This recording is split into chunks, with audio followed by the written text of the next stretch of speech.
We want to actually start with this this case in Georgia, and you know, individual cases of horrific and despicable things happening are important in and of themselves, but the point here is to find a theme and a structure. And we have seen multiple cases where, I mean, there's the issue of police violence, which is a problem in this country systemically, relating to over incarceration, and it distributes across all states and all lower class populations, of course, disproportionately people of color as well. Then there's a case like this, which has extensive connection to law enforcement, which you'll see in this clip. But this is just an act of terrorism. It's a hate crime. It's an act of terrorism. It's there for everybody to see. And we don't have any charges. So we're going to start with a clip here from Ahmaud Arbery family's lawyer, explaining the case here, the facts of the case, and the lack of charges. Let's play that clip. Joining me now is Wanda Cooper, Ahmaud Arbery's mother, and S. Lee Merritt, the attorney for Mr. Arbery's family. Tell me, Attorney Merritt, what happened here and why haven't we not seen a grand jury convened to really go through the facts here when we have an unarmed young man jogging that's dead? What you have was 3 Southern Georgian white citizens who essentially put together a posse and lynched a young man in broad daylight. Ahmaud Arbery, by all accounts, even those of his accusers, was seen running down the road. He was wearing sneakers and exercise gear. He was not carrying any firearms, or he wasn't carrying any stolen material. The worst that could be said about him was that he stopped at a home that was under construction and that he allegedly looked in through the window before carrying on his jog. The reason that we have not seen an indictment, in my opinion, is because these men were white. These men have strong law enforcement ties. The father, Gregory McMichael, being law enforcement for 30 years, specifically working in the district attorney's office, who would have been responsible for arresting these men. That DA recused herself. It passed over to the next county, and there the district attorney failed to disclose his close ties to this family. Ms. Cooper and her diligence and her family discovered those ties and asked that he recuse himself. He did, but not before offering a very poor opinion on the state of the law that would have justified the shoot.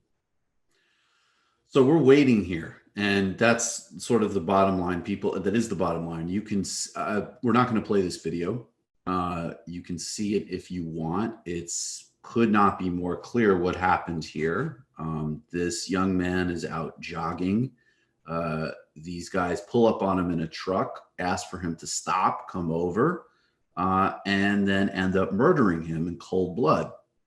And there's no doubt, obviously, one of these people who murdered him was a 30-year veteran, as the attorney pointed out there, of the local police department. There's connections with the DA. And now we're waiting on a grand jury. One thing we wanted to just highlight, in addition to the courage of this family and how important this case is, and obviously we'll keep following it, but the attorney there who's doing his job to speak with precision, but just the idea that the only thing, because supposedly what these guys were doing was looking for a burglar. Now, why this was their responsibility, why you wouldn't just call the police, why you would think a burglar was out jogging, I mean, obviously all of these things speak to, in fact, the racial terrorism of the incident. But he felt a need to say the only thing you could say about Ahmaud Arbery was that he looked inside a house that was under construction. Brendan and Matt, have you guys, let's do like the full span here. As a kids, have you ever I don't know, maybe even like gone trespassed on a construction site that you weren't supposed to because it was interesting or you want to check out what's going on. I definitely have. And today, as adults, do you guys ever like walk up by construction sites and look inside them?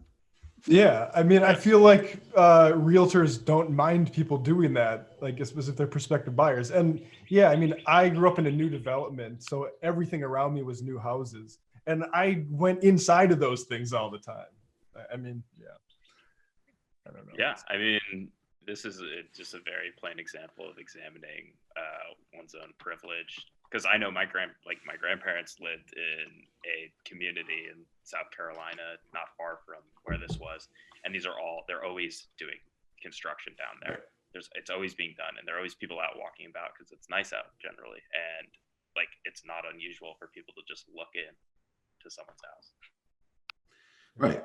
So a completely normal behavior that indicates absolutely nothing, that almost Totally any irrelevant to completely like guys. irrelevant, Yeah. normal, you would track it.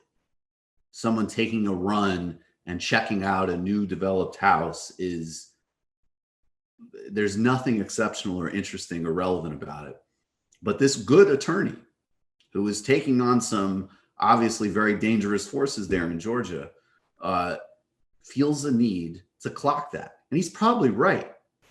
But we all need to take the lesson, what the lesson and the upshot of that is, which is that even in a context where you're talking about a young black man murdered in cold blood while he's out running, taking a run, that something completely irrelevant and innocuous that he did still has to be acknowledged as a point of contention in a crime where there is the murder video, there is the ISIS video.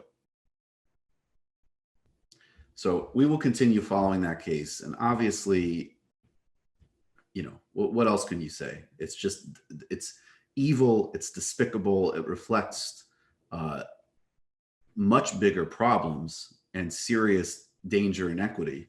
And also one can only imagine, to go through that as a family. Your son is murdered in cold blood.